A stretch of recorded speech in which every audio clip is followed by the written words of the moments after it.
ঈদ ঘনিয়ে আসায় রাজধানীর শপিং মলগুলোতে জমে উঠেছে কেনাকাটা। এ নিয়ে আরও জানাতে রাজধানীর নিউ মার্কেট থেকে যুক্ত হচ্ছেন সহকর্মী মাকদুরা মিতি।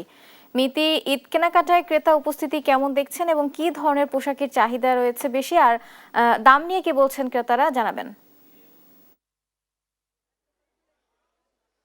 ধন্যবাদ বুবলি। এই মুহূর্তে আমি রয়েছি রাজধানীর নিউ মার্কেটে এবং আমরা সাধারণত যেমনটা দেখে থাকি যে সকালবেলা শপিং মলগুলোতে ক্রেতার সমাগম কিছুটা কম থাকে, তবে নিউ মার্কেটে একেবারে ভিন্ন চিত্র চোখে পড়ছে। আমরা যেমনটা দেখছি যে দোকানপাট খুলতে না খুলতেই কিন্তু ক্রেতারা তাদের পছন্দের পোশাক বেছে নেওয়ার জন্য ভিড় করছেন এবং ক্রেতারা যেমনটা বলছেন যে বিকেলবেলা এবং সন্ধ্যার পরে যে শপিং মলগুলোতে ভিড় হয়, সেই ভিড় এড়াতেই কিন্তু তারা সকাল সকাল কেনাকাটা করতে চলে এসেছেন।